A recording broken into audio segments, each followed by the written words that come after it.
3 years ago, a general left the monsters to the hunters because their weapons weren't doing any damage to them. We witness a hunter leading monsters toward their group and they enter into a battle to survive. The hunters were struggling, but a healer rescued them just in time and the S-rank party saved the day. The boss monster showed up and the S-rank party easily defeated it. Additional monsters of the same kind appeared, but the S-rank party quickly eliminated them. On the other side, a fire mage led the raid party attack after defeating the weak monsters first. 10 years ago, gates to different dimensions appeared, bringing forth monsters immune to regular weapons. People with awakened abilities started fighting these creatures. Hunters are ranked from E to S rank based on their magical powers and can improve their rank once assigned. In the present day, our MC jin-woo prepares for a raid. He is known as the weakest among the hunters, making the raid seem easy. Lee Ji-hee warns jin-woo to be more careful due to his previous injuries from another raid. Song Chi-yeol leads the raid, and jin-woo is able to collect his first essential stone in the raid. Almost defeated by a goblin, jin-woo's knife almost broke when parrying the strike. Despite dodging the goblin's attack, his knife shatters upon a counterattack, leaving an opening for the goblin to stab him. Park Ji-sol kills the monster, allowing Ji-hee to heal jin-woo. During his recovery, jin-woo observes the party battling the monsters. They eventually defeat the boss monster but receiving minimal loot. A man discovers a tunnel, sparking a debate among the group about exploring it further. jin-woo is bound by family circumstances and willingly agrees to continue after a split 50-50 vote. On the other side, the amazing Cha Haing effortlessly stopped a robbery with her impressive skills. A crowd gathers around her because she is an S-rank hunter and she elegantly jumps out of the crowd. Back in the dungeon, they reach the boss monster after 45 minutes of walking. As they enter, they find themselves surrounded by a group of large statues.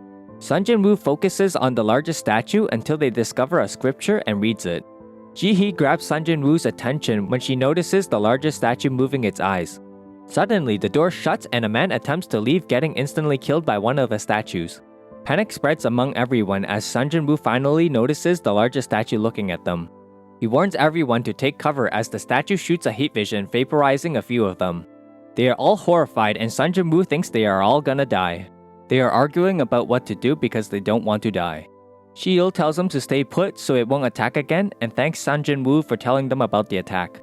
jin-woo sees his arm get vaporized and helps him wrap it up because Ji-hee is way too shocked to move. Chi-yeol thinks it's an A or even an S-rank monster and tells jin-woo what was written in the scripture. They are thinking how to get out, but a man suddenly charges for the door to escape and instantly gets vaporized. jin-woo wonders why the largest statue didn't just kill them all and thinks the scripture could help them survive. He tries to lift his head and sees it ready to attack, so he bows towards it to see it stop the attack. He told the rest of them to bow towards the large statue because it won't attack them if they listen to the commandments. Everyone else bowed before it, stopping its attack, and it had a big creepy grin on its face. Ji-sol stands up and nothing happens, so everyone stands up too. The large statue walks towards them, and jin-woo thinks the second commandment has to do with praising. A man steps forward to pray to it, but it steps on the man, instantly killing him.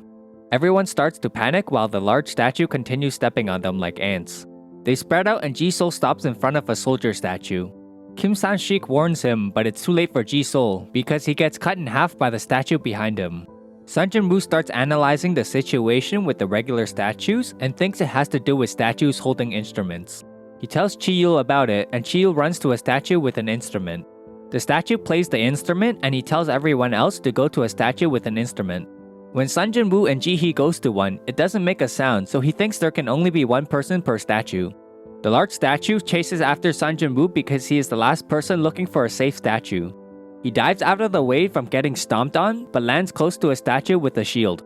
It attacks jin-woo and he is able to survive the attack and crawls toward the safe statue. The large statue sits back down when everyone is in the safe spot.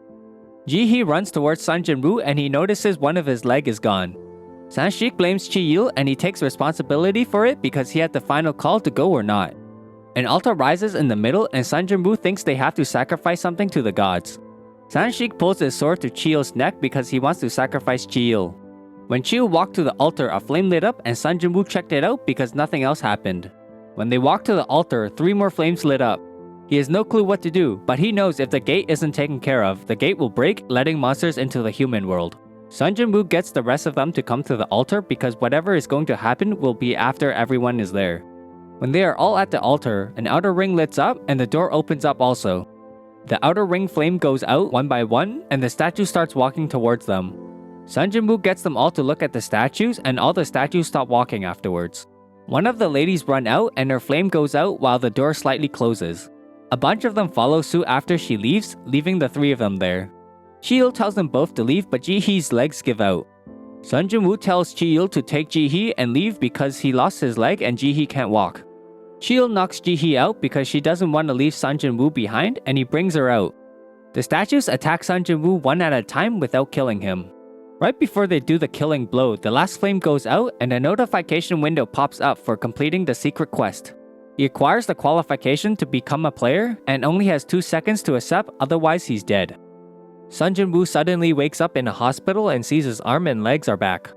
Hunters Association surveillance team manager Woo Jin-chul tells him what happened to the survivors after they left the dungeon, and when the White Tiger Guild arrived, they only found Sun Jin-woo on the ground. There were no traces of the temple or the statues described from the survivors. They check his power level because they think he had a double awakening, but he only scored 10. When they leave, a notification pops up and his sister Gina comes in to scold him for being careless. He asked if she could see the notification window, but she can't see it. He opened up the notification when talking to her, and it had a daily quest for him to do. The system is trying to help develop the player by giving rewards, and if they fail a mission, it may result in a penalty. When he opens up the quest, he sees what he needs to do, and he disregards it to rest. Jin-chul informs Chairman Go Gun-hee about Sun Jin-woo's situation, and they mark him as a special case. Choi-joing wants Ha-ing to participate in a B-rank raid to instruct the new members. She doubts herself, but Jo-ing wants her to do whatever she normally does in a raid. A gate appears in the middle of the road, and it is blocked off later on for the hunters. At midnight, a notification came up because Sun Jin-woo failed the quest, and he gets knocked out when his room starts shaking. When he wakes up, he is chased by giant monsters, and he has to survive for 4 hours. The nurses check his room to find him missing, and they check everywhere for him. Right before the monsters eat Sun Jin-woo, the timer is up and he is teleported back to his room where the nurses will find him unconscious. Before he passed out, he sees a notification that he finished the penalty quest and he gets a reward for completing it. Ji-hee visits Sun Jin-woo when she heard he got better, but leaves after hearing the nurses talking about him getting back into shape. After 4 days of completing the daily quest, he gets a full recovery, ability points, skills, inventory space, and a random loot box. When he opened up the loot box, he got a key for an instant dungeon. Sun Jin-woo visits his mom who has eternal sleep disease because of the arrival of the gates and mana. We get a flashback when Sun Jin-woo felt something strange when he was working, and after checking, he was able to become a hunter. During the raids, he finds out he's really weak and people would roast him because of it. Back to the present, he uses the key to an instant dungeon, and the opening gets sealed off so he can't leave without finishing the dungeon. He doesn't believe he can clear the dungeon alone, but he is forced to do it because there is no way out of the dungeon. He encounters 3 goblins and he keeps on dodging or parrying their attacks. Right before he gets killed, he is able to dodge it and lands a killing blow on one of them. The other 2 charges in and he dodges the attacks. He swiftly takes out one of them and rushes the last one with a killing blow. A stronger monster shows up and it breaks his knife when blocking its attack.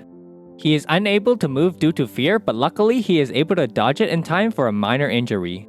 The wolf charges at Sun Jin-woo and he dodges it with ease because his body felt lighter. It charges at him again, but he doesn't want to be a scaredy cat anymore and he tries to punch it without a weapon. The punch did some damage to the wolf and that pissed off the wolf, so it kept on attacking him.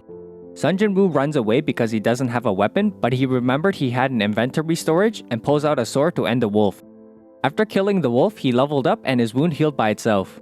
More wolves appeared, but he wasn't afraid anymore until he found out his sword was caught in the floor. A wolf dodged the attack when he got the sword out, and the other wolf got a hold of the sword. He kicks the wolf off to kill it, and the other wolf ditches after watching what he did. He searches the wolf to see if it has an essential stone, but he gets an item instead, and he can get the item from the window. A store window pops up, but he can't buy anything at the moment because of his level, so he sells the item for 20 gold.